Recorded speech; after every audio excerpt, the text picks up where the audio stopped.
Hi friends, ഇന്ന് നമുക്ക് വളരെ സിമ്പിളായിട്ട് ടീ കേക്ക് എങ്ങനെ ഉണ്ടാക്കാൻ നോക്കാം. അപ്പോൾ വളരെ എളുപ്പമാണ് ഇത് ഉണ്ടാക്കാനായിട്ട്. അതുപോലെ തന്നെ ചായയുടെ കൂടെയൊക്കെ കഴിക്കാൻ നല്ല ടേസ്റ്റ് ആയിട്ടുള്ളൊരു കേക്കാണിത്. അപ്പോൾ നമുക്ക് നോക്കാം ഇത് എങ്ങനെ ഉണ്ടാക്കാമെന്ന്. അപ്പോൾ ആദ്യം തന്നെ നമുക്കൊരു അരിപ്പെടുക്കാം. അതിലേക്ക് 1 കപ്പ് മൈദ കറക്റ്റ് വടിച്ചിട്ട് നമ്മൾ എടുക്കണം. 1 കപ്പ് മൈദ ഇട്ട് കൊടുക്കുക. പിന്നെ ഇതിലേക്ക് 3 ടേബിൾ സ്പൂൺ കോൺഫ്ലോർ ഇട്ട് കൊടുക്കുക. അപ്പോൾ കോൺഫ്ലോർ ആയാലും ഇങ്ങനെ നിറച്ചിങ്ങനെ എടുക്കരുത്, അതിങ്ങനെ വടിച്ചിട്ട് വേണം എടുക്കാനായിട്ട്. അപ്പോൾ അതൊരു 3 ടേബിൾ സ്പൂൺ ഇട്ട് കൊടുക്കുക.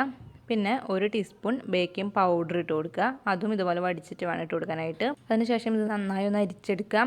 അപ്പോൾ ഒരു 3 വട്ടമെങ്കിലും നമ്മൾ ഇതുപോലെ അരിച്ചെടുക്കണം. കാരണം ഈ മൈദയും കോൺഫ്ലോറും ബേക്കിംഗ് പൗഡറും എല്ലാം നന്നായി ഒന്ന് മിക്സായി വരാൻ വേണ്ടിയിട്ടാണ്. അപ്പോൾ 3 വട്ടം അരിച്ചെടുക്കുക. ഇപ്പോൾ ഇത് 3 വട്ടം അരിച്ചെടുത്തിട്ടുണ്ട്. ഇനി ഇതൊന്ന് മാറ്റി വയ്ക്കാം. ഇനി നമുക്കൊരു ബൗളിലേക്ക് 4 മുട്ട പൊട്ടിച്ചൊഴിച്ച് കൊടുക്കാം. അതിനുശേഷം നമുക്കിത് നന്നായി ഒന്ന് ബീറ്റ് ചെയ്തെടുക്കാം.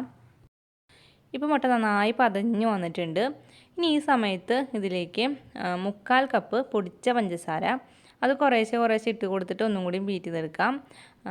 അപ്പോൾ 3/4 കപ്പ് കറക്റ്റ് പഞ്ചസാര ഇതുപോലെ വടിച്ചിട്ട് വേണം എടുക്കാനായിട്ട്. അപ്പോൾ പൊടിച്ച പഞ്ചസാരയൊക്കെ ഇട്ട് നന്നായി ബീറ്റ് ചെയ്ത് കഴിഞ്ഞാൽ പിന്നെ നമുക്കിതിലേക്ക് 1 ടീസ്പൂൺ വാനില എസൻസ് ഇട്ട് കൊടുക്കാം. അതിനുശേഷം ഒന്നും കൂടി നന്നായി ഒന്ന് ബീറ്റ് ചെയ്തെടുക്കാം. ഇപ്പോൾ ഇതാ ഇവിടെ എല്ലാം കൂടി നന്നായി മിക്സായി വന്നിട്ടുണ്ട്. അപ്പോൾ ഇതിൻ്റെ ഒരു കൺസിസ്റ്റൻസി ഇതാ ഇതേപോലെയാണ് കേട്ടോ ഇരിക്കേണ്ടത്. അപ്പോൾ ഈ ഒരു കൺസിസ്റ്റൻസിയാണ് നമുക്കിതിന് വേണ്ടത്. ഇനി ഇതിലേക്ക് നമുക്ക് നേരത്തെ അരിച്ച് വെച്ചിട്ടുള്ള മൈദയും കോൺഫ്ലോറും ബേക്കിംഗ് പൗഡറും അത് കുറേശ്ശെ ആയിട്ട് ഇട്ട് കൊടുത്തിട്ട് നന്നായി ഒന്ന് മിക്സ് ചെയ്ത് കൊടുക്കാം. അപ്പോൾ കുറേശ്ശെ ഇട്ട് കൊടുത്താൽ മതി. അപ്പോൾ നമുക്കൊരു സ്പൂൺ വെച്ചിട്ടോ അല്ലെങ്കിൽ ഒരു സ്പാച്ചുല വെച്ചിട്ടൊക്കെ നമുക്ക് നന്നായി ഒന്ന് മിക്സ് ചെയ്ത് കൊടുക്കുക. അതായത് നന്നായിട്ട് ഇളക്കാനല്ല, നമ്മളിത് ഇതേപോലെ ഒന്ന് ഇളക്കി നടുക്കിൽ ഇങ്ങനെ ഒന്ന് വരയ്ക്കുക. അതേപോലെയാണ് ഒന്ന് ഇളക്കി കൊടുക്കേണ്ടത്. ഇപ്പോൾ പൊടിയെല്ലാം ഇട്ട് കഴിഞ്ഞിട്ട് ഒന്ന് മിക്സ് ചെയ്തെടുത്തിട്ടുണ്ട്. നന്നായി മിക്സ് ചെയ്തിട്ടില്ല. അത് നമുക്ക് ബീറ്റർ വെച്ച് തന്നെ ഒന്നും കൂടി മിക്സ് ചെയ്യണം. അതിന് മുന്നായിട്ട് ഇതിലേക്ക് 4 ടേബിൾ സ്പൂൺ ഇളം ചൂടുള്ള പാല് ഒഴിച്ചു കൊടുക്കാം. പിന്നെ ഒരു 3 table spoon oil, sunflower oil ഒഴിച്ചു കൊടുക്കാം. അപ്പോൾ ഏതെങ്കിലും വെജിറ്റബിൾ ഓയിൽ തന്നെ എടുക്കാനായിട്ട് പ്രത്യേകം ശ്രദ്ധിക്കുക. പിന്നെ ഓയിലിന് പകരം നിങ്ങൾക്ക് വേണമെങ്കിൽ ബട്ടറും ഇട്ട് കൊടുക്കാം. അതിനുശേഷം നമുക്ക് ബീറ്റർ ഫസ്റ്റ് സ്പീഡിൽ ഇട്ടിട്ട് ഒന്ന് എല്ലാം കൂടി നന്നായി ഒന്ന് മിക്സ് ചെയ്ത് കൊടുക്കുക. ഇപ്പോൾ ഇവിടെ കേക്കിൻ്റെ ബാറ്റർ റെഡി ആയിട്ടുണ്ട്. ഇനി നമുക്ക് കേക്ക് ടിന്നിലേക്ക് മാറ്റാം. അപ്പോൾ ഞാനിവിടെ കേക്ക് ടിന്നിൽ കുറച്ച് ഓയിൽ പുരട്ടി കൊടുത്തിട്ടുണ്ട്. അതിലേക്ക് പിന്നെ ബട്ടർ പേപ്പർ വെച്ച് കൊടുത്തിട്ടുണ്ട്. ഞാൻ റൗണ്ടായിട്ടും നടുക്കിലും വെച്ച് കൊടുത്തിട്ടുണ്ട്. പിന്നെ സൈഡിലും ബട്ടർ പേപ്പർ വെച്ച് കൊടുത്തിട്ടുണ്ട്. അപ്പോൾ ഇതിലേക്ക് നമുക്ക് ബാറ്റർ ഒഴിച്ച് കൊടുക്കാം. അപ്പോൾ ബാറ്റർ ഒഴിച്ച് കൊടുത്തു കഴിഞ്ഞാൽ പിന്നെ നന്നായി ഒന്ന് ടാപ്പ് ചെയ്ത് കൊടുക്കാം. അപ്പോൾ ഇതിൽ എന്തെങ്കിലും ബബിൾസ് ഒക്കെ ഉണ്ടെങ്കിൽ പോകാൻ വേണ്ടിയിട്ടാണ്.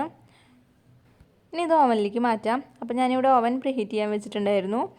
അപ്പോൾ 150 ഡിഗ്രി സെൽഷ്യസിൽ 10 മിനിറ്റാണ് ഞാൻ ഓവൻ പ്രീഹീറ്റ് ചെയ്യാൻ വെച്ചിട്ടുണ്ടായിരുന്നത്. അപ്പോൾ അതിന് ശേഷം ഞാൻ കേക്ക് ടിന്ന് വെച്ച് കൊടുക്കുകയാണ്. അപ്പോൾ ഏകദേശം നടുഭാഗത്തായിട്ടാണ് കേക്ക് ടിൻ വെക്കേണ്ടത്. ഇനി നമുക്ക് 150 ഡിഗ്രിയിൽ തന്നെ ഒരു 40 മിനിറ്റ് ടൈം സെറ്റ് ചെയ്ത് കൊടുക്കുക. അപ്പോൾ കറക്റ്റ് 40 മിനിറ്റിൽ തന്നെ കേക്ക് റെഡി ആയിട്ട് കിട്ടും. ഇപ്പോൾ 40 മിനിറ്റ് കഴിഞ്ഞിട്ടുണ്ട്. നല്ലൊരു മണമൊക്കെ വരും കേട്ടോ. ലാസ്റ്റ് ഒരു 30-35 മിനിറ്റ് ആകുമ്പോൾ തന്നെ നല്ലൊരു മണമൊക്കെ നമുക്ക് പുറത്തേക്ക് വരുന്നുണ്ടായിരുന്നു. ഇപ്പോൾ 40 മിനിറ്റ് കഴിഞ്ഞിട്ട് ഞാൻ കേക്ക് പുറത്തേക്ക് എടുക്കുകയാണ്. നമുക്കിതൊരു ടൂത്ത് പിക്ക് വെച്ചിട്ട് ഒന്ന് കുത്തി നോക്കാം. നടുഭാഗത്ത് തന്നെ ഒന്ന് കുത്തി നോക്കാം. അപ്പോൾ ടൂത്ത് പിക്കിലൊന്നും ഒട്ടിപ്പിടിച്ചിട്ടില്ല. അപ്പോൾ കേക്ക് നന്നായി വെന്ത് വന്നിട്ടുണ്ട്. കറക്റ്റ് 40 മിനിറ്റ് തന്നെ മതിയാവും കേക്ക് റെഡിയായി കിട്ടാനായിട്ട്.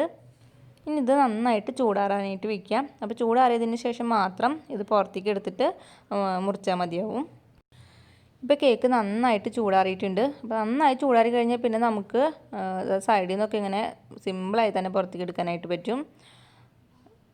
നമുക്ക് സൈഡിലുള്ള ബട്ടർ പേപ്പറും പിന്നിലുള്ള ബട്ടർ പേപ്പറും ഒക്കെ ഒന്ന് മാറ്റാം. അപ്പോൾ നല്ല അടിപൊളിയായിട്ട് തന്നെ കേക്ക് കിട്ടിയിട്ടുണ്ട്. അപ്പോൾ നമ്മൾ പ്രത്യേകം ശ്രദ്ധിക്കേണ്ടത്, നമ്മൾ എടുക്കുന്ന പാത്രങ്ങളൊന്നും തന്നെ വെള്ളത്തിൻ്റെ അംശം പാടില്ല. വെള്ളമൊക്കെ തന്നെ നന്നായി തുടച്ചെടുത്തിട്ടുള്ള ഒരു പാത്രങ്ങളായിരിക്കണം നമ്മൾ എടുക്കേണ്ടത്. അപ്പോൾ ഇത്രയേ ഉള്ളൂ. നമുക്ക് വളരെ എളുപ്പത്തിൽ ടീ കേക്ക് ഉണ്ടാക്കിയെടുക്കാനായിട്ട് പറ്റും. നമുക്ക് ചായയുടെ കൂടെയൊക്കെ കഴിക്കാൻ നല്ല അടിപൊളിയായിട്ടുള്ളൊരു കേക്കാണിത്. നിങ്ങൾ ഇതുപോലെ ഒന്ന് ട്രൈ ചെയ്ത് നോക്കിയിട്ട് നിങ്ങളുടെ അഭിപ്രായങ്ങൾ എന്നെ കമൻസ് ആയിട്ട് അറിയിക്കുക. പിന്നെ ഈ വീഡിയോ ഇഷ്ടപ്പെട്ടാൽ ലൈക്ക് ചെയ്യാനും ഷെയർ ചെയ്യാനും മറക്കരുത്. പിന്നെ എൻ്റെ ചാനൽ പുതിയതായിട്ടാണ് ആരെങ്കിലും കാണുന്നെങ്കിൽ പ്ലീസ് ചാനൽ ഒന്ന് സബ്സ്ക്രൈബ് ചെയ്യണേ.